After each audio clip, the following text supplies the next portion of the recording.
Hey, what's going on, my friends? In this video, we are going to take a look at our dividend portfolio for another update as it's Sunday, November 21st, 2021. And every week we contribute $25 into this dividend portfolio. Over the past day, you can see we're actually down 0.040%.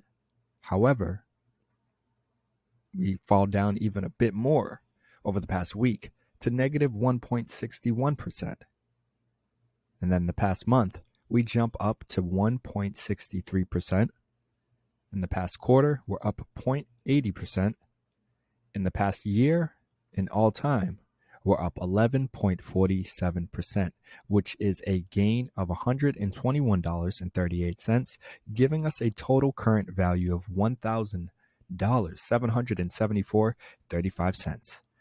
Now, a lot of you out there might be thinking, this isn't that much money. But again, we're looking at the returns. We only contribute $25 into this portfolio every week. And if this was in a savings account, well, we wouldn't see this much money.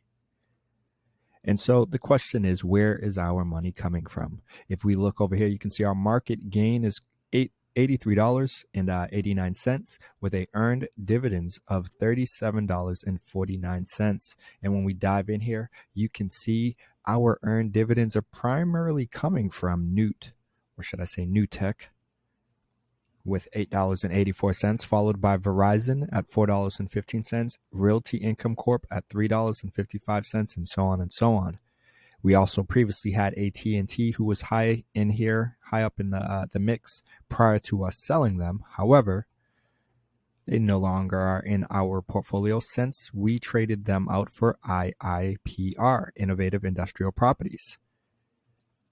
And when we look at our total portfolio all time, see from the return perspective who's performing best, you can see Newt is at the top of that list. Of course, as usual. Now, as I always remind you guys, our REITs, which is Newt, as well as Realty Income Corp and IIPR, will be very volatile when things start to get a little more choppy in the market and the economy. So be cautious if these are companies and slices of your pie that you want to consider adding or already have in the mix. That said, if we continue down in our list, you can see PepsiCo is performing at 27.62%. Then we have Realty Income at 21.44%, Procter & Gamble at 15.13%, IIPR at 14.62%, followed by Coca-Cola at 10.93%, JP Morgan & Chase at 10.45%, and then Johnson & Johnson I might need them actually. Johnson & Johnson at 2.71%. And unfortunately, at the bottom of our list in the red, you can see 3M at negative 0.290%, followed by Verizon Communications at negative 9.35%, both of which I believe were in the red last week as well. And so the key thing that you really want to note and pay attention to is this beautiful, ongoing kind of healthy ladder that we're seeing. And this is what you really want to see. You don't want to see something just spike up like this.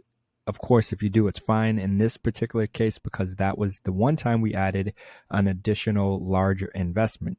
So for anyone who's new to our portfolio, we started off with $100 back on February 1st. From there, we then contributed an additional $500 on February 7th, 5th. And that $500 was money that we got from the stimulus check. So we used some of it towards our bills, and then we put some of it towards our dividend portfolio. And that's the key, because you can see that huge jump. If you get that jump when it's an investment, that's fine. But if it's your stocks, if it's a stock you have, because if you guys are familiar with our new growth portfolio, there was a huge jump that we had that came from some of our stock plays. And ever since that huge jump, it's actually been, I don't want to say completely on the decline. I think now we've consolidated, but it's fallen down a bit from the spike that we initially saw. And so in this case, this spike came from a investment we made. which again came from our stimulus check.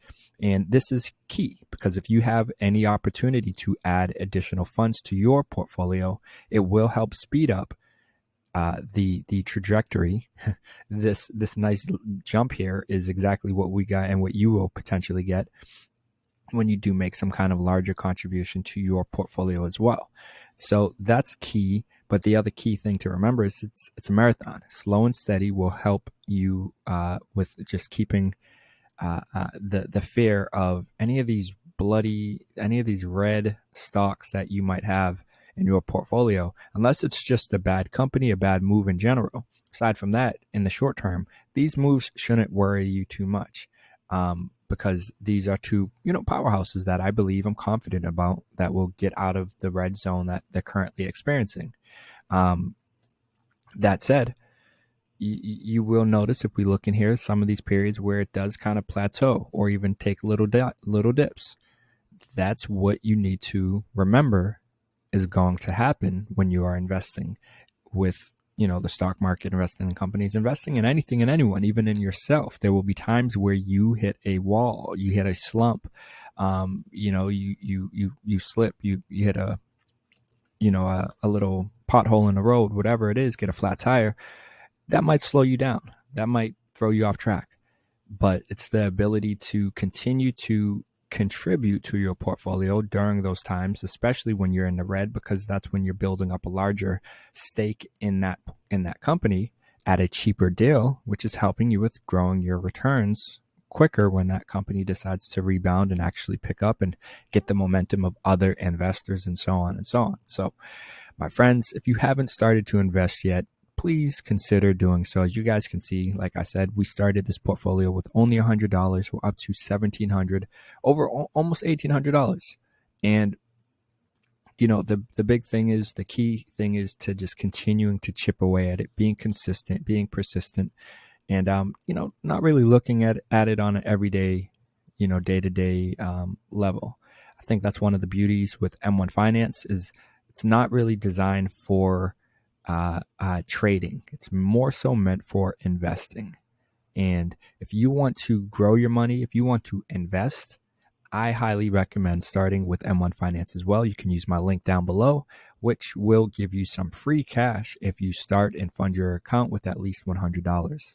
I also have a link down below to M1 Finance, another broker that I do currently use that you can consider using as well if you are interested in more of a day-to-day trading and not as much of the investing or the investing. But one of the beauty of this platform is just how easy it is to add companies to your portfolio, break your portfolio up, and fractional shares, auto invest your money, have that money just set on autopilot, continue to contribute to your portfolio on a daily, on a weekly, on a monthly basis.